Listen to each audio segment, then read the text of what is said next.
Shalom anak-anakku sekalian, khususnya anak-anakku kelas 10 SMA Sion Makassar. Sibuntulu kimotere sebab pelajaran bahasa dan sastra Mangkasar. Nah, hari ini kita akan belajar satu topik atau saya repas salah yang mentu riwayatna kana Mangkasar. Riwayatna kana Mangkasar, atau dalam bahasa Indonesia sejarah kata Makassar atau asal usul kata Makassar. Nah, anak-anakku sekalian,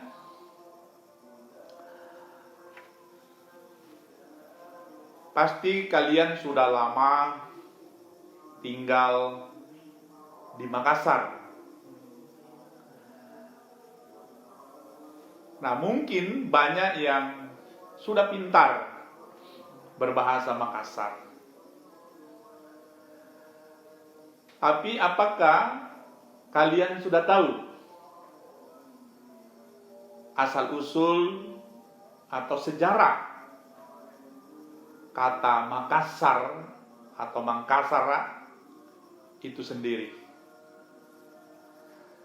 Nah, banyak orang yang tinggal di Makassar, hidup di Makassar, bekerja, berusaha di Makassar, bahkan begitu fasih, begitu lancar berbahasa Makassar setiap hari dalam berinteraksi, berbicara dengan orang-orang yang berada di sekitarnya.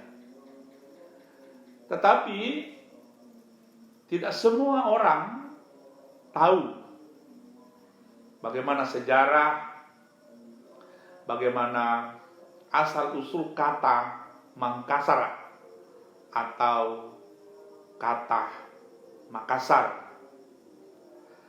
Nah, anak-anakku sekalian,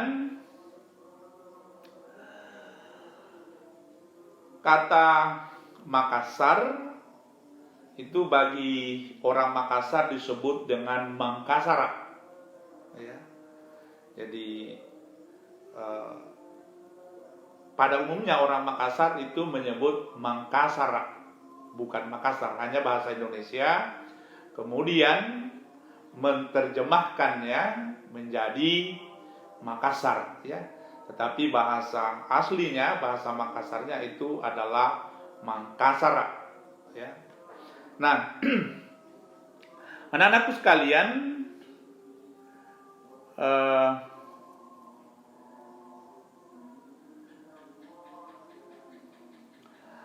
kata Mangkasar itu bisa kita lihat dari beberapa aspek.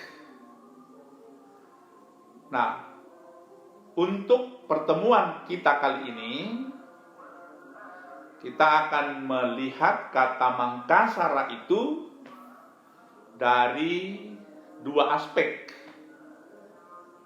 Nah, aspek yang pertama adalah aspek etimologi, ya, atau asal usul kata, ya. Jadi secara etimologi itu dalam ilmu bahasa ada ilmu yang menyelidiki tentang asal usul kata, ya. Nah, secara etimologi kata Mangkasar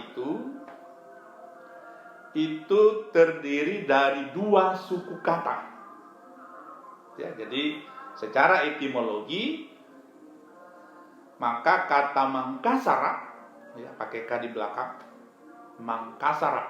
Nah, dia pakai K di belakang, tetapi pada umumnya dalam bahasa Makassar huruf K terakhir itu tidak dibunyikan, ya.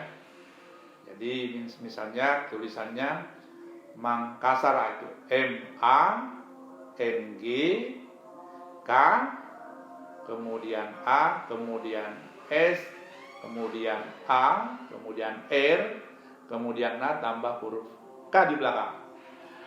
Tetapi dalam membaca itu tidak dikatakan Mangkasara, ya, tidak. Tetapi dikatakan Mangkasara. Ya. Nah, jadi kata Mangkasara itu terdiri dari dua suku kata. Ya, terdiri dari dua suku kata itu secara etimologi. Nah, yang pertama adalah mang. Ya, jadi Mangkasara itu dibagi menjadi dua suku kata. Yang pertama mang, M-A-N-G, ya. M-A-N-G dibaca mang. Nah, kata mang itu berarti memiliki sifat, ya, memiliki sifat. Yang kedua, atau arti yang kedua, menjadi atau menjelmakan diri. Ya, jadi kata mang itu bisa berarti memiliki sifat, kemudian juga bisa yang kedua itu adalah menjadi atau menjelmakan diri. Nah, itu arti dari suku kata mang. Nah, yang kedua adalah suku kata kasara. Ya, tulisannya itu K A R A K, huruf K di belakang. Tapi kembali sekali lagi saya ulangi, itu dia tidak dibunyikan, jadi tidak dikatakan kasarak, tidak, tapi kasara, ya, sedikit ditekan terakhir. Nah, kasara itu berarti terang, nyata, jelas, tegas. Ya. Jadi sekali lagi, terang itu berarti kasara itu berarti terang, nyata, jelas, tegas. Nah, itu yang pertama. Arti yang kedua dari kasara adalah tampak, ya, atau penjelmaan, ya, bisa juga dipahami seperti itu. Nah, yang ketiga, jadi itu yang kedua, tampak atau penjelmaan. Yang ketiga itu besar, ya. Kalau besar itu berarti lawannya dari kecil, ya. Nah, atau halus, ya.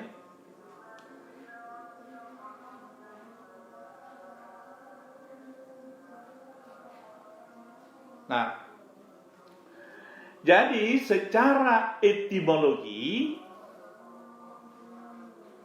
ya, kata Mangkasara itu mengandung arti memiliki sifat besar, mulia, ya, berterus terang, ya, dalam arti nyata, jelas, tegas, dan berani. Ya. Karena itu selalu orang Makassar itu diidentikan dengan berani. Ya. Orang Makassar juga memiliki sifat tegas, ya, nyata.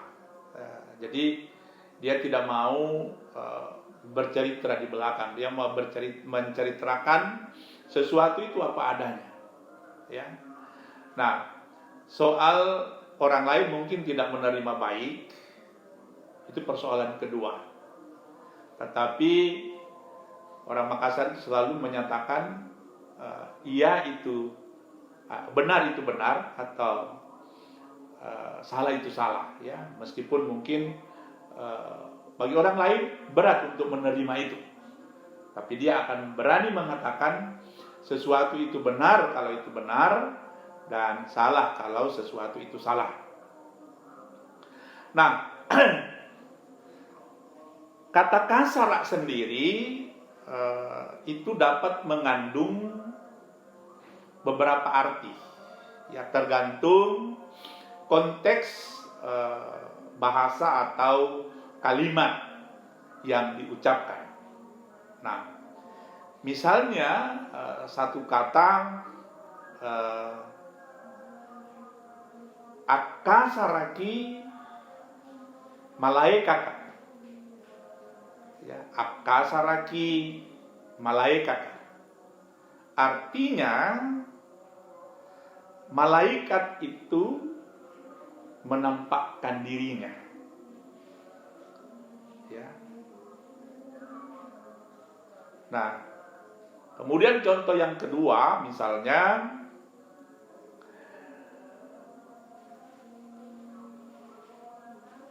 akasaraki nikanaya, akasaraki nikanaya, artinya jelas atau nyata apa yang dikatakan, ya. Jadi saya misalnya mengungkapkan sesuatu bahwa itu ke depan akan terjadi hal-hal seperti ini. Nah, ketika itu menjadi kenyataan, maka orang akan mengatakan akasaraki anjoni kanainya rilekba, ya, atau akasaraki anjoni kanainya riolo, ya. Artinya telah menjadi kenyataan atau telah terbukti apa yang Anda atau Bapak atau Ibu pernah katakan dulu, ya. Salah satu contoh di zaman Bapak itu masih kecil, orang pernah berkata salang, itu salang itu artinya nanti, ya, atau kelak. Salang nia antu radio nicini taunna akelo, ya. Jadi kelak atau nanti akan ada radio yang penyanyinya dilihat, bisa dilihat dari dalam.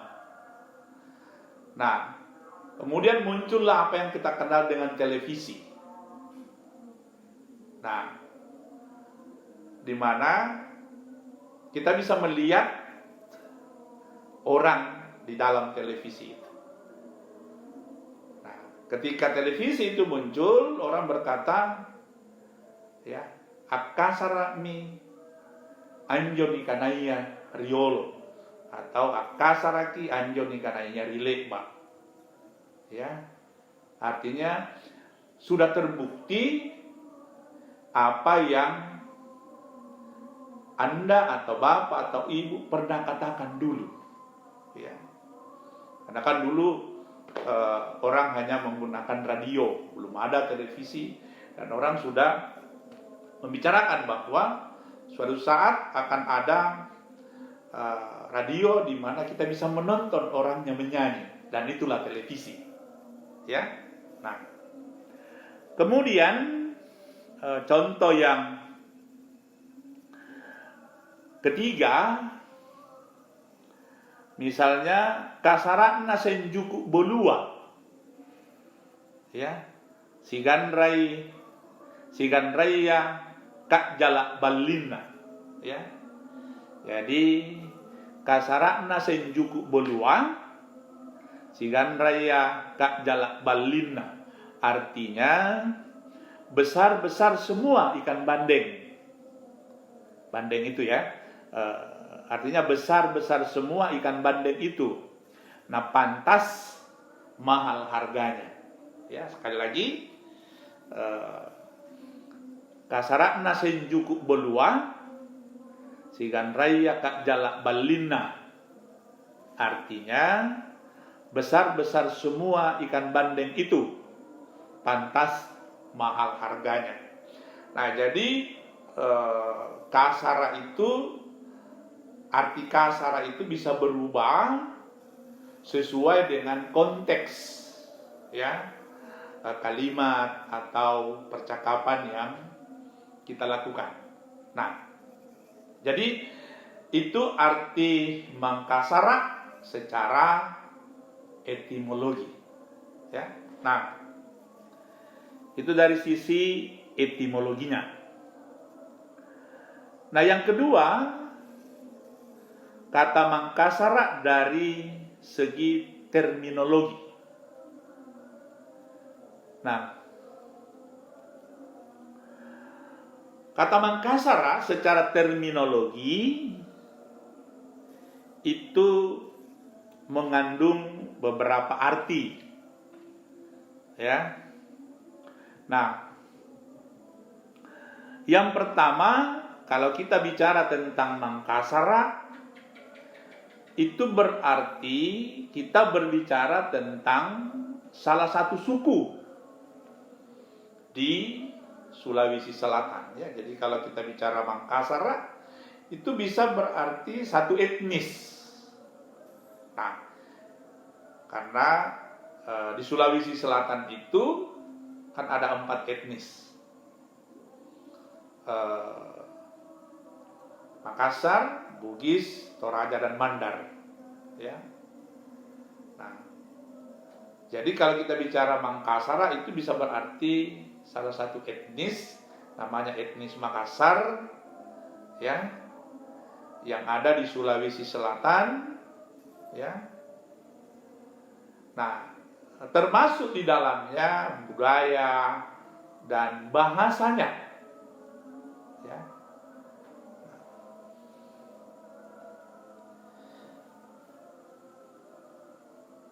Yang kedua, kalau kita bicara tentang Makassar atau Mangkasara,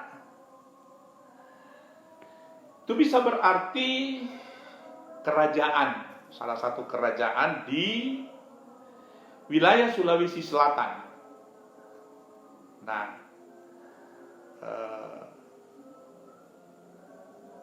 yang kita kenal dengan kerajaan Goa, ya, yang ada di Sulawesi Selatan, yang wilayahnya itu juga cukup besar sampai ke meliputi Indonesia bagian timur, ya, di bawah kepemimpinan Raja Sultan Hasanuddin, ya, yang juga menjadi pahlawan nasional. Nah,